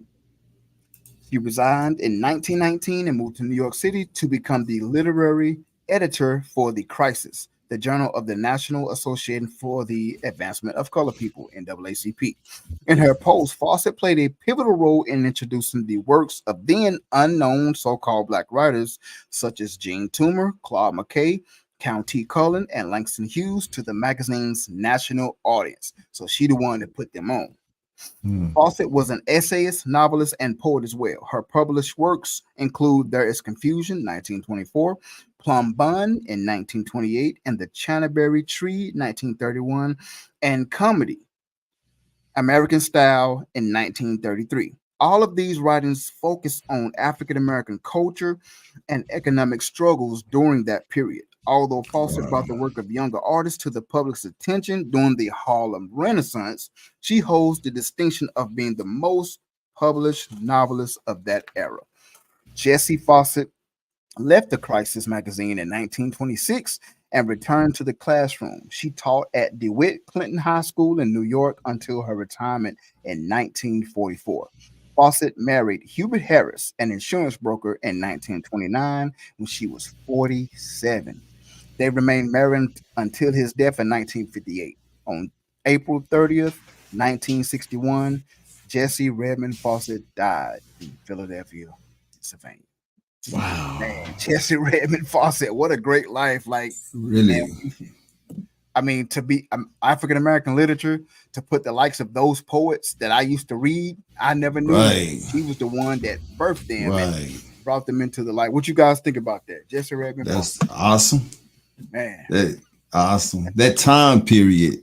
That's one of my favorite time periods. Yeah, that time period. I mean, from slavery ended 1863 to 1868. They kind of, different states had to. So from 1870 through the 1910s to 1920s, you want to talk about tough for us to do anything? Right. That's why I've mentioned it on the show a few times. My wife's grandfather was born in 1900, and he was a prosperous dude, man. In a little town down here in Texas where you from, man, his name still reigns big. That family name that he established all the way back then, and we were sitting up talking, just the other day, and I thought, because I'm always thinking about the dude. Never met him. He was already, gone when we got married. But for some reason, I think about him, I guess, because he was born in 1900, right? It's like, this just blows my mind. Right. And I was like, that means that his parents was probably slaves. Right. Or his grandparents. Right. You get what I'm saying? His grandparents, I mean, sure. you know what I'm saying? It's like, it's like crazy to think. My granddaddy, as a matter of fact, the Bible, he was born in 1880 something, Hundo. My granddaddy, and I did meet him. I met that dude, man. He was born in 18 something, man. It just blows my mind that goes to show we are not that far removed. Right. We are not that far removed. Could you imagine the things like your grandfather, Hondo grandfather, Banaf's can you imagine what they seen? I can't. The strength to endure after what they seen. And the way Banat talk about her grandfather, he was a man of little words, but when he spoke, people listen. You listen. Absolutely. I was just talking to our middle son the other day about my grandfather. I don't even remember how we got on the subject, but one of the things that I told him was my grandfather was old when I got here. He was 76, and I got to spend a good number of years with him, learning from him. But he was a very, very quiet person. But I recognized the respect he commanded when he walked into a room. Certain places we would go in the little bitty town that he was from, and even the bigger towns that were surrounding it, people knew who he was, and he commanded respect from all walks of life, white people alike. There were not many people who did not in that era who did not know who my grandfather was. I seen it for myself when his wife was still alive. I did get to meet Miss Irma, sweetheart. We go down there. We go down there to where. Oh, really? Okay. We go down there to where they were from and say, don't you know them white people? Man, the town is little. Understand, the smallest town that you could think of down there where you was at. Oakhurst is probably smaller than that, but it's a community. Them white people took care of Miss Irma. Do you understand me, man? Because of who my grandfather Mr. George. Yep. Wow. You know what I'm saying? Yeah, they would come through there and make sure Miss Irma was all right, and would nobody finna go mess with Miss Irma because of the legacy that Mr. George had left down there in that little bitty town. Yeah. We're talking about a black man that came up in that era.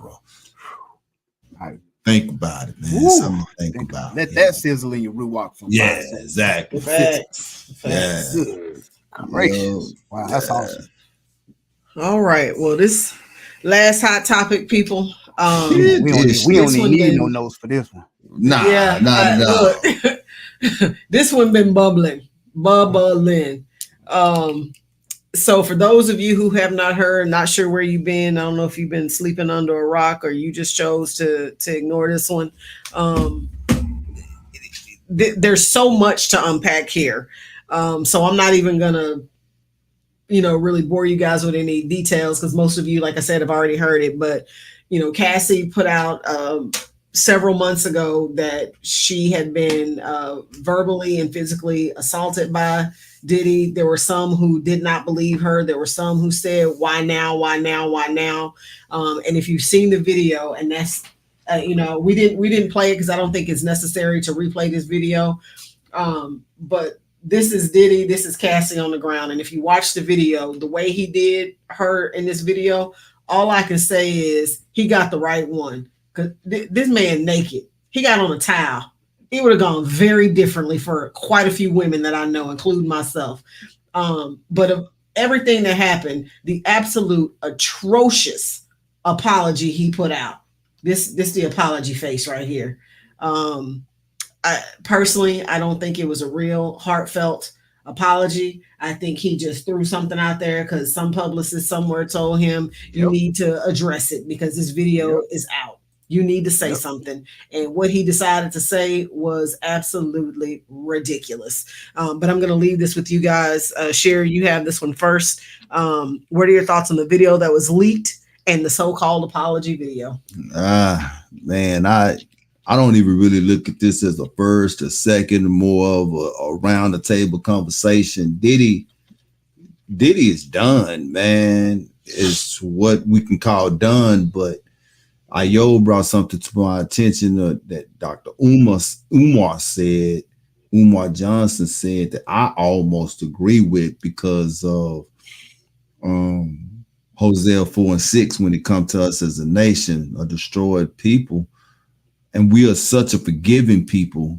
That video, I like the way Bernard had worded it. It's okay to not unsee it or something like that. She has said, look, man, Diddy, I can't even say what I want to say about him because of family friendly show, but the dude is wild for real. But Dr. Umar said, Ayo, that he could see Diddy starting a church. Yep. And saying that he is repentant. Yep. And that he is now been washed in the blood of Jesus Christ. And I can see us as a people for real accepting that Negro back. Because look at TD Jakes. There's a big old billboard. He ain't got nothing to say. No, I'm talking about the acceptance. He is creeping himself right back into the acceptance with the people after everything that done happened with him. People are starting to forget. Allow him back exactly, in. to allow him back in. And I can see the exact same thing going on with this dude right here. Yep. He didn't apologize, man. He's sorry he got caught. One of y'all tell me y'all think that Negro apologized. Man, he's sorry he got caught. That's exactly what it is. That's all. That's exactly it. Because he paid millions to keep that out. Yeah, he did. And that's why that's what that face was. Right. Man. Who leaked it? Who leaked it? Right. That when the feds raided the house that day, it's more.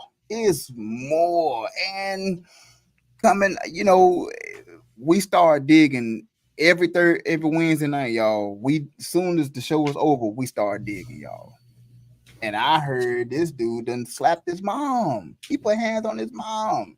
Right, Miss Mono, that was a statement. Not an apology. Yep. That's exactly what it was. If he done put his hands on his mom in front of people, then there's no telling what kind of footage this dude is on out here that people got hidden. I mean, from Shine, G-Dep, from Biggie, all of the bad boy artists. And I ran in some of that circle of friends that knew him.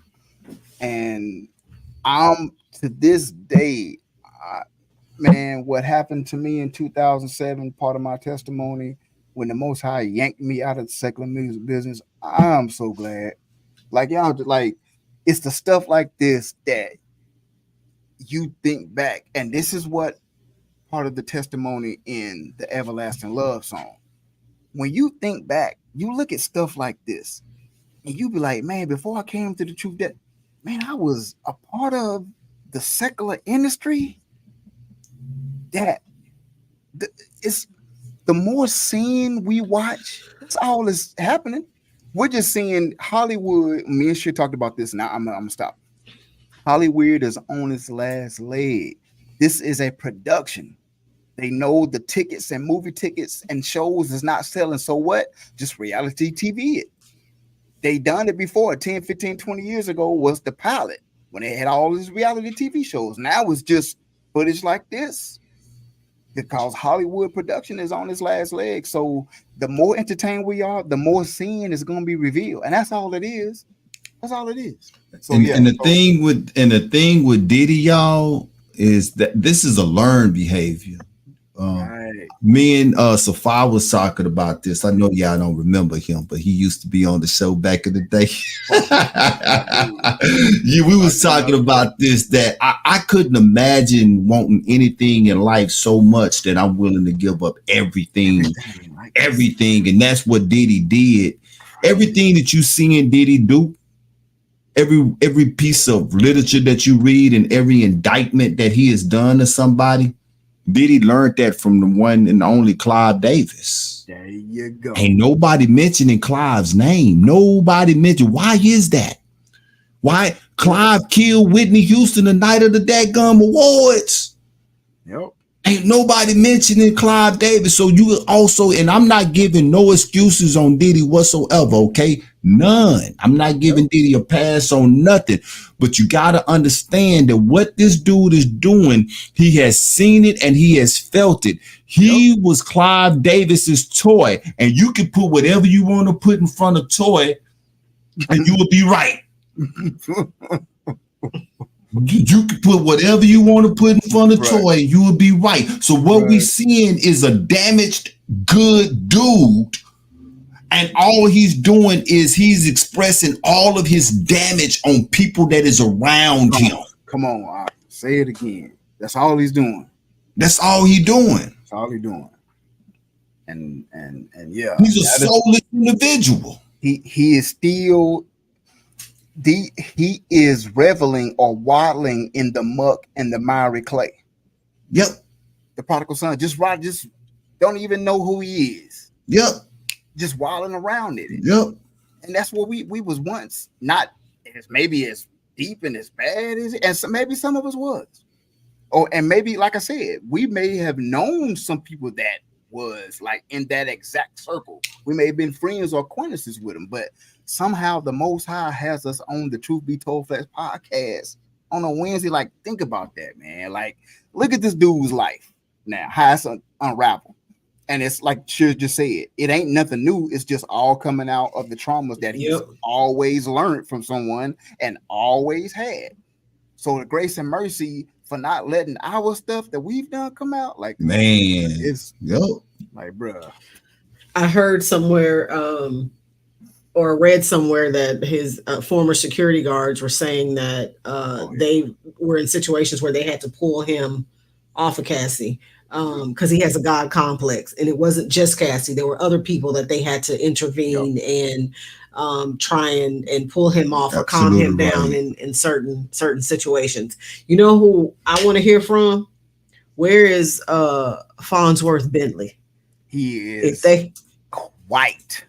If they find Farnsworth Bentley, boy, woo! I don't care what kind of NDA he signed. If they can find him and get him to talk, man, look at here. He not only going under the jail where R. Kelly is. He's not gonna be in jail with R. Kelly. He's gonna be under the one R. Kelly is in.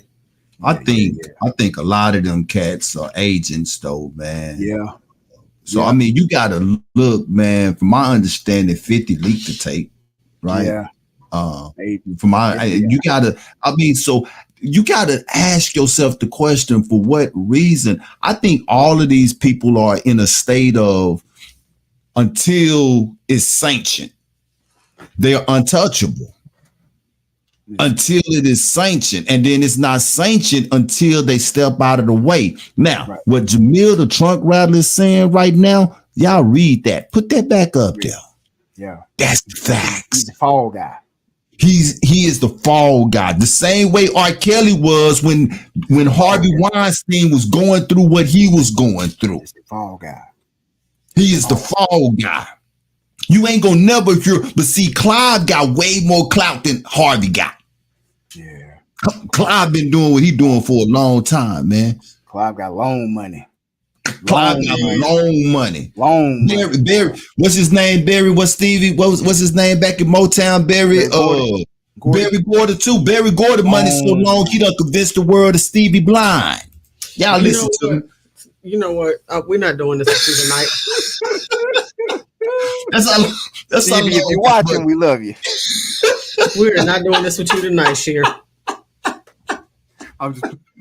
If you're watching, we love you. You either Ben Io. You know he watching. You know he watching. He probably at the game tonight, front court. On the court. I'm gonna turn both of y'all mics off. Stop it. I'm gonna mute both of y'all. Yes, indeed. Oh boy.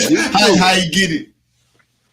Oh man, he's rocking back and forth. I'm finna mute y'all the way that lady should have muted that lady in that Zoom call. Oh my God. It's been a great show. We love y'all. We got a banging new single. Man. Yo, All I can say is that R&B is still alive. Indeed it is. All I can say is R&B is still alive. Oh, praises, man. This is the new one by. Wait a minute. Be quiet. Ayo, introduce your new single, like it. Man, this is a new, fresh off the press, new single from yours truly, Ayo Benyahu and the Black Canvas Music family. Praise and worship, a true worship song. We're speaking about the everlasting love of the Most High again, like we just saying. He pulled you up out of the muck and miry clay, and that alone, times he didn't give us what we deserve. Could have destroyed us a long time ago, but he allowed us to come into his marvelous light, and that is everlasting love. That is everlasting love. That's it, everlasting love. All praises to the Most High. Y'all enjoy. We thank you, Reggie Kadash, as well, for that new single of Disrespect. We're going to keep it moving. And next week, you never know who's going to stop through the Truth Be Told Flex podcast. How we say it? Twice out. Bam. Abba, I will love and exalt you forever. Your love is so amazing. Check this out. Feel like 70 degrees on my skin. Perfect. So perfect. I rejoice in your majesty. I honor you, my king. My king, my king. I keep your laws and statutes all my days. I lift your name and give you all the praise. You give me abundant life to breathe again. Still waters by the tree of life. Peace within. I seek your face as I search for you to breathe again. Everlasting love, you pour your spirit on me to breathe again. Bring me down, bring me down. Oh, everlasting love. Yeah. You pull me from the muck and miry clay. At times I deserve what I had coming for me. Alright, the pain and sin you remove. My healing you renew. Yes, you did. I'm so thankful you took the darkness out of my life. Oh, yes, you gave me abundant life to breathe again. Still waters by the tree of life. Peace within. I seek your face as I search for you to breathe again. Everlasting love, you pour your spirit on me to breathe again.